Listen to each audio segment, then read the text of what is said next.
If you're traveling to Cambodia or if you're backpacking through Southeast Asia, it's probably likely that you'll be passing through Phnom Penh for a few days. Phnom Penh is the capital and the biggest city of Cambodia, and I like to talk about the things that you should not do when you visit a place. So what are the 5 things that you should not do when you visit Phnom Penh? Let's talk about it. Now, the very first thing that you should not do when you come here is to forget about your safety. Now, when I was in Phnom Penh, I didn't feel a massive sense of danger, but I have heard lots of stories of people getting mugged, their phones being stolen, people having knives pointed at them. Now, in general, Cambodia and Southeast Asia are pretty damn safe places, but Phnom Penh is one of those few places where you do hear things like that happening. Sadly, Cambodia is a very poor country, and if you're coming from somewhere like Thailand, you will immediately see the stark contrast in the infrastructure, the poverty level, and I'll talk more about this in a minute, but the country has been through a pretty devastating history, so do not go flaunting your wealth. Be careful with your mobile phone, and also use the Grab taxi application. You can book tuk-tuks and taxi rides on this app. It's like the Uber of Southeast Asia. Make sure you check the number plates as well, because you get a lot of hustlers in Cambodia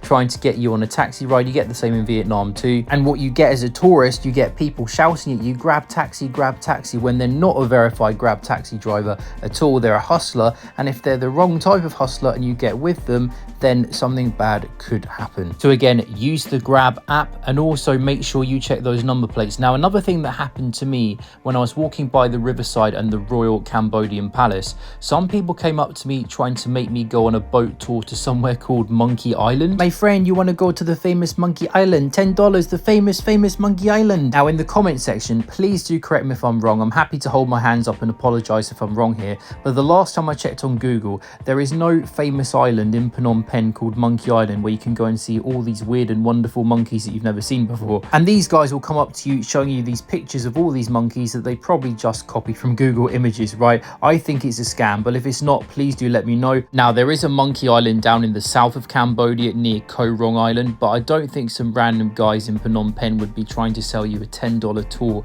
all the way to the south of the country. I think it's some kind of scam, but again, let me know if I am wrong. So basically, just don't flaunt your wealth, don't trust people too easily, use Grab taxi, and to be honest, if you keep to those rules, I think you should be okay. Now, the next thing that you must not do in Phnom Penh is all about the currency situation. Now, you may be aware that in Cambodia, there are 2 currencies that you can use, the Cambodian rial and also the US dollar. You must not get annoyed if you pay for something in US dollars and you receive change back in a mixture of Cambodian rial and US dollars, or just Cambodian rial. Again, you can perfectly pay in 2 currencies, which means they can perfectly give you back 2 currencies and you can't get mad at that. Now, just a note about the Cambodian rial. The Cambodian rial is one of those currencies that you're just not going to be able to get before you visit Cambodia. You won't be able to find it outside of Cambodia. You can only get your hands on it once you enter inside Cambodia. So that means that if you are going to go to a neighboring country like Thailand or Vietnam after your trip to Cambodia, do not expect currency exchanges in Thailand or Vietnam or Malaysia to be accepting Cambodian rial. It's one of those currencies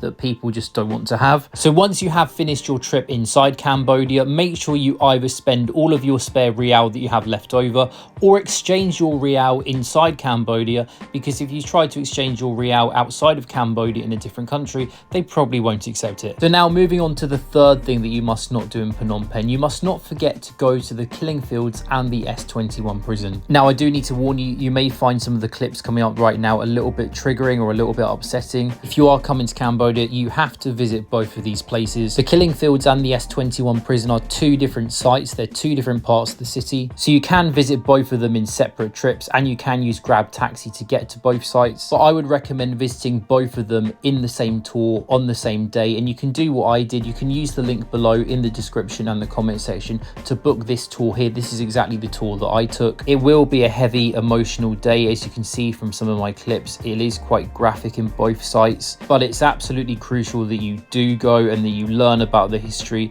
and you just understand about how brutal humanity is and how devastating this genocide was It really is a heavy day, but you have to do it. Now, something important, unless you have booked a guided tour inside both of the sites separately, you should definitely pay extra for the audio guide. And that's because in both museums, there aren't really a lot of written down information and placards that you can read from. So the audio guide gives you all the context that you need throughout the two museums. And as you can see, the entry to both places is cash only in US dollars. And yes, even if you do book a tour of both the S21 and the Killing Fields, that does usually not include the entrance fee. So you do need to make sure you have cash on you for the entrance fee to both places. But now let's move on to something a little bit more lighthearted. So the fourth thing that you must not do in Phnom Penh, and actually you must not do this wherever you go in Cambodia, and it's to do with your stomach or your rear end. You must not forget to bring some tablets for you in case you do have an upset stomach. Now, if you are from the West and if you start eating some of the local food, there is a chance that one day you may end up enjoying a lot of time on the toilet. Even if you do love Asian food, there is a really good chance that if you do start eating the local Cambodian food, you may get an upset stomach. Now, as you can see in these clips here, this is not local Cambodian food. I did try to avoid the local Cambodian food most of the time because my stomach was just so bad. I did try the lok lak. The famous dish in Cambodia is lok lak. And if I do go back to Cambodia, one thing I would like to try is the local Khmer curry, the special Khmer curry you get in Cambodia. Unfortunately, again, my stomach would not allow me to eat it. When you go to countries like Cambodia and Vietnam, the food that you eat may not be at the hygiene level that your stomach is used to, so you do need to be prepared. And especially if you are traveling by bus throughout Cambodia, of course, you do not want to be sat on a 4, 5, 6 hour bus journey with your stomach causing you issues. I mean, you do usually get some toilet breaks on the buses in Cambodia, but your stomach is not going to account for that, so you do probably want some tablets just in case. And also, don't expect toilets in restaurants and cafes to have tissues or wipes. They just have the spray gun that you can use. So if you do want some tissue with you just to clean stuff up, then you can bring that with you, of course. And now finally, the fifth thing that you must not do when you visit Phnom Penh: do not spend too little time here. When you go onto Google, you'll hear many people say that you only need 1 or 2 days in the city. And in my personal view, I think you need at least 3 days in Phnom Penh. You'll need 1 day to go to the Royal Palace in the Riverside, 1 day to go to the S21 in the Killing Fields, and 1 day to chill, eat some food, go to some cafes. There are some really good cafes in Phnom Penh. You can have a night out or two there. There are some really nice pubs, bars, cocktail bars, etc, etc. You'll find a lot of the nightlife in the cafes in this area here, and also a big shopping mall too. You can go and explore the central market too. In my opinion, there is definitely enough in the city to keep you occupied for 3 or 4 days. And you also need to factor in the heat too. Phnom Penh is a very hot city. You're going to be sweating a lot. You're going to need some rest time during days. So I do think that 3 to 4 days is good. I think 1 to 2 days is not enough in my view. And if you have been to Phnom Penh before, do drop a comment below. Do let me know if you agree or disagree with what I've said. Let me know if you would go back or if you would not go back. Did you like it? Did you dislike it? Because online you do see a lot of people who really dislike Phnom Penh, but for me personally, I think it's quite cool. Look, it's not the best city in the world, of course, but I did like the cafe culture, and there are certainly some very interesting things to do and see there. Now, I do hope that you have found today's video useful and interesting. If you have, do click the like button, and also do click the notification bell so that you get notified for all of my latest videos, and do subscribe to my channel for more travel videos. So thanks a lot for watching. I will see you soon.